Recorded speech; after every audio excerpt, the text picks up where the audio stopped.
Hello, this is The Burning Disco, and I am Caleb Clark, bringing you the worst in hip-hop, with their albums generally considered bad, or albums that I just personally don't like.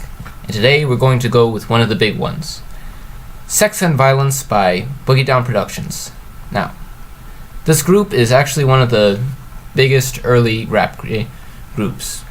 It was initially DJ Scott LaRock and MC krs-one, who together were one of the earlier and most influential examples of gangster rap with their album Criminal Minded.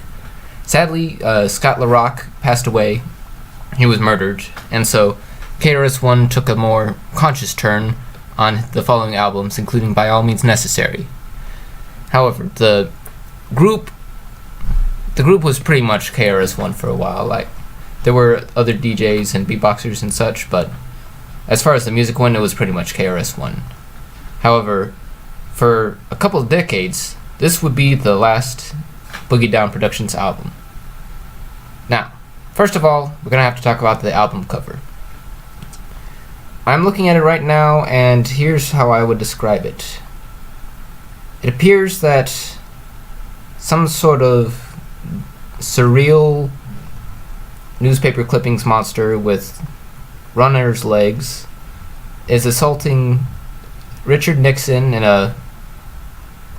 the restaurant at the end of the universe if it had the decor of a Chuck E. Cheese while he's got a stripper on his lap. I don't know either, folks. Let's just move on to the music. First of all, I'd like to say there are some elements of this album that I thought were pretty good. Like the beats on this album, some pretty prime boom bap. See, with krs-one's earlier stuff, it was good, but it was more in the vein of earlier 80s rap, I would say, where the production felt a lot cheaper. Sometimes they would just go for very minimalistic and chunky beats and cheesy sampling, like they sampled a Smoke on the Water for one song that it was okay, it's just very easily dated, and it's the most, in my personal estimation, it's the period of music that I like the least when it gets dated. However, on this one, they go for a lot more boom bap with a lot of break beats, sort of the Marley Marl style, and also a good bit of dub influence, which was interesting, especially because krs-one is extremely influenced by dancehall music of Jamaica. So the dancehall can get a little bit stagnant, but it's still pretty good. Let's see. krs-one's flow is still pretty ferocious. He's got a very hammy, audacious flow. It's sort of, for people who haven't heard krs-one flow, imagine Ice Cube's flow, Killer Mike's flow, except a lot more reggae influences.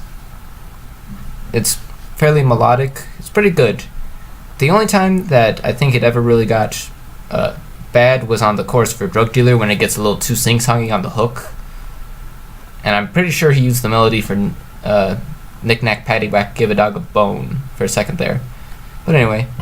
And he also manages to drop some good bars when he's just focusing on doing stuff about just bragging and hip-hop and such. Because this was released in, I believe, 1992?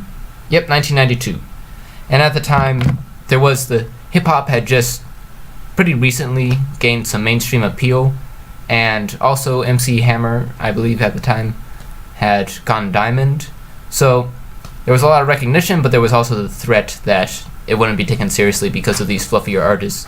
So he spends a lot of the album defending real hip-hop and lyricism, and it's not as cringy as, well, today it feels cringy, but in context, it's not as bad as most rappers nowadays going about the real hip-hop. Like, it's not Hobson, who we will get to. Yeah. And also he's got some pretty good bars. Like, he has one on a Duck Down that was pretty cool. It's like, he lists a bunch of things that are typical school subjects, and he says he's not, so you can't test him. But then he flips around and says, but I'm a Parker brother, so I'll play you like Monopoly. So I thought that was pretty clever. And then the real issue comes into his more conscious lyrics. Now, there are quite a few subjects that he touches on. One is drug dealers. He wants all the gangs to come together and use their money and reinvest it into the community. I felt that he kind of had a point in a way. Like, he brings up that in the 30s, gangsters weren't black and Latino, they were more of Al Capone and the Mafia. Except that he ignores that the Mafia is still active, and also that the drug dealers would still be exploiting the addictions of people for gain. I suppose investing in schools is better than spending it on frivolous things and shooting each other, but Let's see, there are a few on the industry. Oh, one of those ones on real hip-hop that was really cringy was Questions and Answers, where he decides to interview himself because magazines aren't interviewing, and it just comes off as completely arrogant. It's just him just indulging himself. And the very first question that he asks himself is, why is everything you do fresh? I think that reporter's a little bit biased. Let's see. It's got a few songs about, like, education and society and religion, and how they use people and stuff. Like, stuff about how they're just using people for money.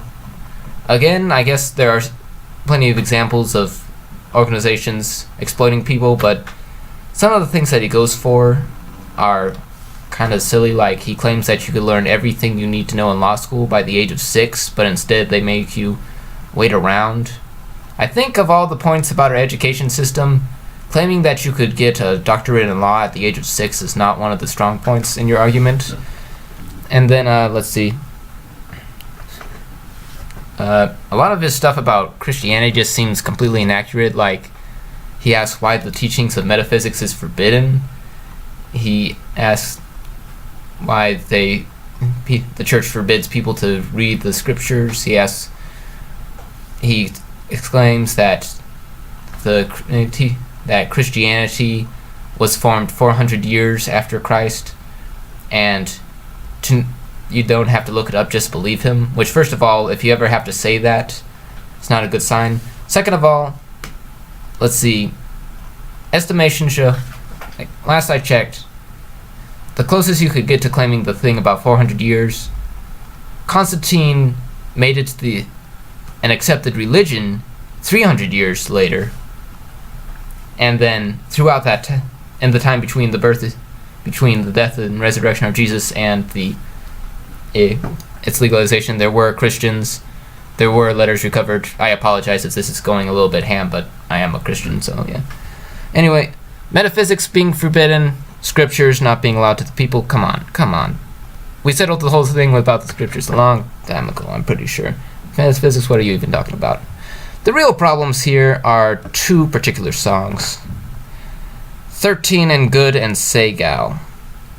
13 and Good is a story rap about how krs-one goes into a club, assumes the girl is of legal age, takes her back home, kachuga.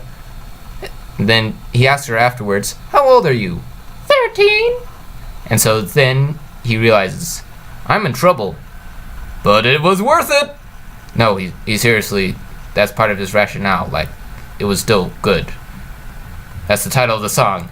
Anyway, so she tries to blackmail him. He says no, get out. She calls her dad, who turns out to be a police chief who also has some violence issues. The dad puts her in the car, and then he comes for the booty with a piece of gum. Now, leave it at that. And then Say Gal is a bit of victim shaming, apparently inspired by Mike Tyson's case of sexual assault, where he is rapping about how girls are accusing famous people of assault just to get money, which is, it's very hard to approach that tactfully, and if at all, and he fails miserably because he just goes straight into shaming people on how they're dressed, and then gives very, very cursory descriptions of the situations where he's being accused. Like, one of the situations is that someone tries to give him a hug, and then he apparently attempts to reciprocate in the wrong way entirely. As well, there's the part where he's telling a girl to not try to set him up with a tape. It's all really disgusting. It just completely ruins the album, as do several of the other lyrics.